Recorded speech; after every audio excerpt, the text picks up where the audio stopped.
தொடரும். இப்படி தொடர்பாக இருப்பதற்குத்தான் ஆகுபெயர் என்று பெயர். ஆகுபெயர் என்று சொல்லும்போது நம்முடைய வழக்கிலே அது தாமாக அது வரக்கூடியது. ஆகுபெயர் ஒரு கணவன் அந்த வீட்டை விட்டு வெளியே ஊருக்கு போயிருக்கிறான்னு சொன்னால் அந்த மனைவி சொல்லுவாள், எங்க வீட்டுக்காரர் ஊருக்கு போயிருக்கிறான்னு சொல்லுவாள். ஆனால் மனைவி வேறொருக்கு சென்றால் அந்த கணவன் சொல்லுவான், என்னுடைய மனைவி ஊருக்கு சென்றிருக்கிறாள் என்றும் சொல்லுவான், ஃபேமிலி ஊருக்கு போயிருக்கு சொல்லுவான். அப்ப அவள் அங்கே ஃபேமிலி ஆகிவிடுகிறாள், குடும்பம் ஆகிவிடுகிறாள். சில பேருக்கு திருமணம் ஆகிற வரைக்கும் தான் ஃபேமிலி, திருமணம் ஆகிவிட்டா ஃபேமிலி. ஃபேமிலினா புகழ்னு அர்த்தம், ஃபேமிலி. இவையெல்லாம் ஆகுவியர்கள். இந்த ஆகுவியர்கள் பேச்சு வழக்கிலேயும் இருக்கின்றன, இலக்கிய வழக்கிலையும் இங்கே இருக்கின்றன. இவையெல்லாம் ஆகுவியர்கள். பையன் பேசுறான், ரெண்டு பையன் ஒரு பெண்ணை பார்த்து பேசும்போது அந்த பெண்ணு கிளிடா அப்படிங்கிற. இன்னொரு பெண்ணு சொல்றான், நீ கிளிடான்னு சொல்றேன், கிளிதே கிளியே தான் சொல்றேன். அவள் கிளி என்று சொன்னால் கிளி போன்று இருக்கிறாள் என்று சொன்னால் அதான் ஆகுவியார். அந்த பெண் கிளி போன்று இருக்கிறாள், மயில் போன்று இருக்கிறாள், மான் போன்று இருக்கிறாள் என்று சொன்னால் அது ஆகுவியார். இன்னொரு பையன் சொல்றான், அவன் கிளியாதான் என்று சொன்னால் அதான் உருவம். எனக்கு உவமைக்கு கொஞ்சம் உயர்வு உருவம். இதுதான் ஆகுவியர், உவமை ஆகுவியர் என்று பெயர். கிளி என்று சொன்னால் உவமை ஆகுவியர். இது கிளி. சரி, இன்னொருத்தன் சொல்றான் அடையாளமா, அது கிளி இல்லடா பைங்கிளி என்று சொல்றான். இந்த பைங்கிளி சொல்லும் போது பசுமை பிளஸ் கிளி, அதான் பைங்கிளி என்றாச்சு. அதை நன்னூல சொல்லும் போது ஈறு போதல், இடையோட மெய்யாதல், ஆதி நீடல், அடியதம் மெய்யாதல், தன்னொற்றி அரட்டல், முன்னின்ற நீதிதல் இதையும் பண்பற்றியவே என்ற ஒரு நூற்பாப்படி பசுமை பிளஸ் கிளி என்பது பைங்கிளி என்றாயிற்று. இப்ப கிளி என்று சொன்னால் ஆகுவியர், அது பெண்ணத்தான் சுட்டுது. பைங்கிளி என்று சொன்னாலும் பெண்ணத்தான் சுட்டுது. இந்த இரண்டும் தம்மை சுட்டதில்லை. கிளி என்று சொல்லும் போது கிளியை குறிப்பிடல, பைங்கிளின்னு சொன்னாலும் அந்த பைங்கிளிக்கு சொல்லல, அந்த பெண்ணை தான் சுட்டு. இந்த இரண்டு வேறு பொருளைத்தான் சுட்டுகின்றன. ஆனால் இதற்கு இரண்டுக்கும் வேறு வேறு பெயர்களாக இருக்கின்றன. எப்படி வேறு வேறு பெயர்கள் என்று சொல்வது, அவள் கிளி என்று சொன்னால் அது ஓமையாகுவியர், அது ஆகுவியர். கிளி என்று சொன்னால் ஆகுவியர். பைங்கிளி என்று சொல்லும் போது பெண்ணத்தான சுட்டுது, அப்ப அது ஆகுவியர் சொல்லலாமே அப்படின்னு சொன்னா சொல்லக்கூடாது. பைங்கிளி என்று சொன்னால் அது பெண்ணை சுட்டிய போதும் கூட அதான் அன்மொழி தொகை.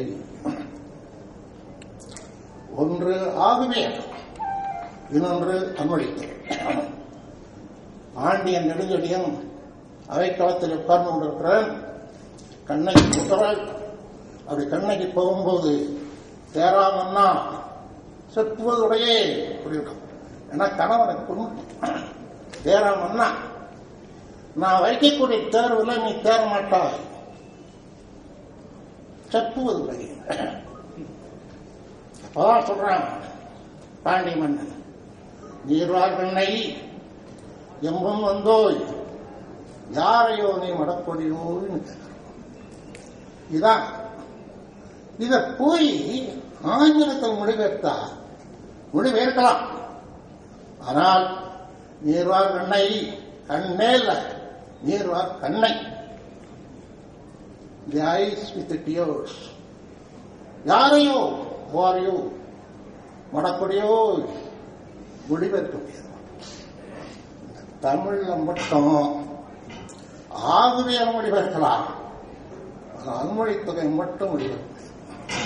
மடக்கொடியாய் அப்படின்னு சொன்னா ஓ யங் கிரிப்பர் அப்படிதான் மொழிபெயர்க்க முடியுமே தவிர அது கண்ணையை கரிக்காது, கண்ணையும் கரிக்காது. எனவே நீர்வார் கண்ணை எம்முன் வந்தோய் யாரையோ நீ முடக்கொடியோ. இந்த தொடர்ல கண்ணை என்று சொன்னால் கண்ணை உடையவளாக இருக்கக்கூடிய பெண், அதான் ஆகுது. கொடி என்று சொல்லும்போது அதான் பெண், அதான் ஆகுது.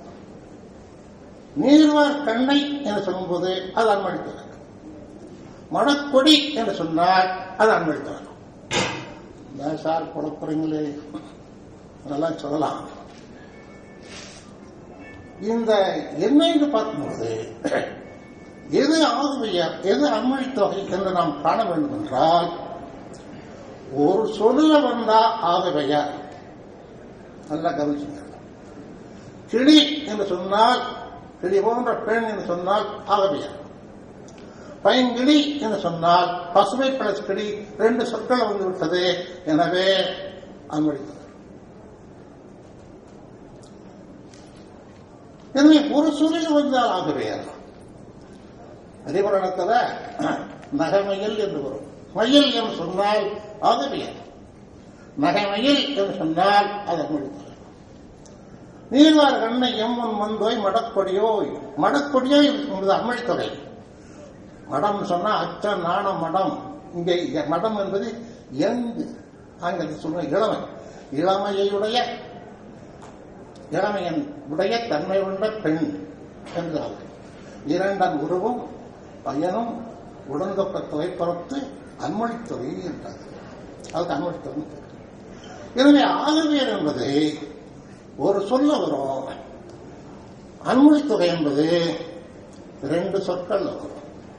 இதை நீங்க நல்லா கவனிக்கணும். சரி, நீங்க சொல்றது சரி. ஒரு சொல்ல வந்தா ஆகவேறு, 2 சொல்ல வந்தா அன்மொழித்தொகை என்று நீங்கள் சொல்லிவிட்டீர்கள். திருக்குறளுக்கு உரை எழுத வந்த பரிமேலழகர் இந்த காமத்திற்பாலுடைய முதல் குறள் சொல்லும்போதுதான் அணங்குகொல் ஆய்மேல்கொல்லோ கரங்குளை மாதர்கள் மாதமன் என்று. இங்க இந்த கொல் கொல் பாருங்க, அதுக்கெல்லாம் பொருள் கிடையாது, அதெல்லாம் அசைச்சொற்கள்.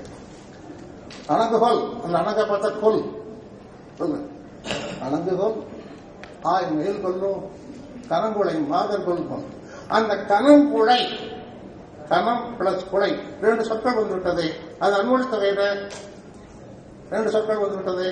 ஆனால் பரிமேலழகர் அது ஆகவையார் என்று சொல்றார். ஆனால் ஒரு சூழல் வந்தா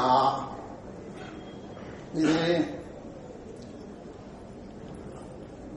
ஆகவையார்.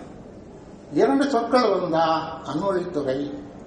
ஆனால் பரிமேலழகர் அதை கனங்குளைன்னு சொல்லும்போது 2 சொற்கள் வந்து விட்டது, அது ஆகவையார் சொல்றார். இதெல்லாம் மாற்று கருத்து, மாற்று கருத்து. இன்னொன்னு பார்க்கும்போது கூட திருக்குறள், திருவாசகம், திருவருட்பா, திவ்ய பிரபந்தம் இதெல்லாம் இருக்கு. திருவாசகம் வச்சுக்கிறங்க, திருக்குறள் வச்சுக்கோங்க.